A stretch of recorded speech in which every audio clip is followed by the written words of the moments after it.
bẹ́ẹ̀ ni bàbá láńkó kò sí ohun tí bàbá láńkó lè ṣe ẹ̀yin ẹ̀ ní máa dúró sí ẹ̀yin ẹ̀ ní máa dúró sí ẹ̀yin ẹ̀ ní máa dúró sí àtàwọn ọ̀gá mi kọ̀ọ̀kan bẹ́ẹ̀ yẹn tó jẹ́ pé ńgbà tí ò séèyàn tí bá pè wọ́n máa wá fún ọ̀gẹ̀ ní mi lára rí wọn ò ṣèkà fún mi rí mi ì bá wọn bí tó ti ń ṣàbúrú fún mi rí mi ì rí bí tó ti kọ̀yìn.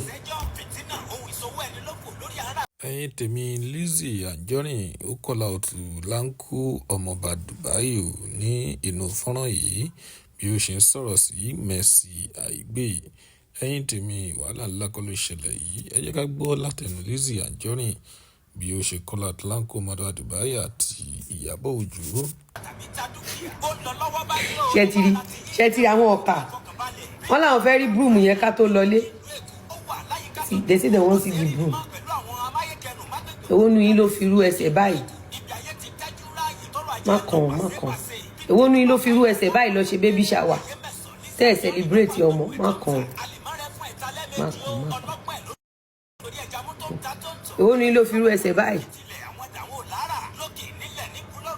inú kéèsì ẹni bàbá Ìjẹ̀ṣà kú sí Babátúndé lọmọ so wá rí Ìyábọ̀ Ìyábọ̀ ọkùnrin ni obìnrin ni ọmọdé ni àgbà ni ó ti lọ́mọ ni àbí kò lọ́mọ tó ń tẹ̀lé Ìyábọ̀ Òjó lọ sórí aláìṣẹ̀ tó bá jẹ́ pé òtítọ́ ló ń ṣe lórí gbogbo kéèsì yẹn ó free àwọn ọmọ ẹ̀ free gbogbo àwọn tó ń tẹ̀lé ẹ̀ free. Ìyábọ̀ àmọ́ tó bá jẹ́ wípé irọ́ ló fi ń ba yé àwọn ọmọ ọlọ́mọ jẹ́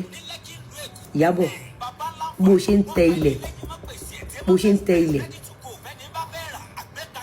ara máa kan ilẹ̀ sí ẹ ara máa kan ilẹ̀ sí àwọn ọmọ ẹ ilẹ̀ agbábọ̀dé fáwọn ọmọ ẹ Ìyábọ̀ Alice Ọmọlúgbùn Fẹ́túgà ọmọ Ògún ilẹ̀ agbábọ̀dé fún Ìyábọ̀ Òjó ilẹ̀ agbábọ̀dé fún gbogbo àwọn tó ń gbèjẹ àtàwọn tó ń gbèjà ilẹ̀ agbábọ̀dé fún gbogbo yín tó bá fi lè jẹ́ pé ìwọ Ìyábọ̀ Òjó irọ́ nǹkan tó ń pẹ́dù against orí aláìṣẹ̀ for reason best known to you. ó máa ráre kú ni o gbogbo ẹ̀dá tó gbé ogun ti Ìyábọ̀ ojú ẹ báyìí gbogbo ti máa ṣí rire èèyàn kan ò ti tẹ́lẹ̀. ilẹ̀ kò ní gbà ẹ́ láyè kó gbé orí òun ṣe nǹkan rere ó máa dá bẹ́ẹ̀ ni ẹnu ló máa fi ni ò ní gbé orí ilẹ̀ ṣe nǹkan rere tọmọtọmọ ẹ̀ àti gbogbo àwọn tó ń gbèjẹ àtàwọn tó ń gbèjà tó bá fi lè jẹ́ pé irọ́ ló máa ń pẹ́ jù ó yẹ lẹ́ni tó yẹ kó wà láyé ó yẹ lẹ́ni tó yẹ kó wà láàrin èèyàn olórí burúkú ni Ìyábọ̀. Ọlọ́run ti fún Ìjẹ̀ṣà lọ́mọkùnrin lọ kú lọ para ẹ̀ ilé tó fẹ́ tà ọ̀sẹ̀ tí Ìjẹ̀ṣà jáde ọ̀sẹ̀ náà fáńkọ̀ fún mú ẹ kú nínú ilé olórí burúkú gbélé mi rẹ́ǹtì gbàgbàdo ó ṣàṣù ọmọ ilé mẹ́rin nínú ilé mi rẹ́ǹtì tó bá jẹ́ pé èèyàn kan ló gbérú ayé yẹn wá ti blọ́ọ̀gì ẹ̀ pa ó gbà yín tẹ̀ ń ralẹ̀ lọ́wọ́ mi ilẹ̀ alánà fún yín o gbogbo àdáwọ́lé yín lórí ilẹ̀ ló máa yọrí sí rere ẹ̀yin ti California so far so good àwọn files mo treat yín sí 500 square meters file 1 oṣù ọ̀pẹ wà ní California file 14A California oṣù ọ̀fun yín file 17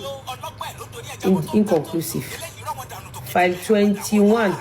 file 20 oṣù ọ̀fun yín file 21 oṣù ọ̀fun yín file 23 oṣù ọ̀pá double landlord file 23 ẹ má wulẹ̀ rẹ́ ni ẹ wá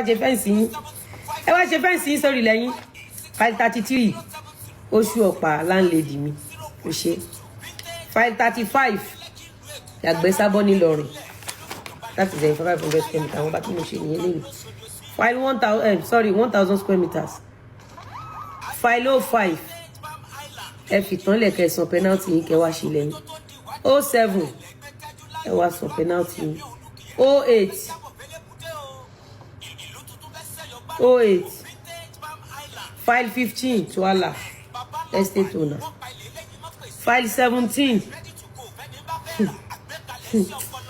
Ẹ̀yin Maduguri nítòsíbẹ̀. File 19. Congratulations. So bitabade ni ẹ lọ́la máa continue. So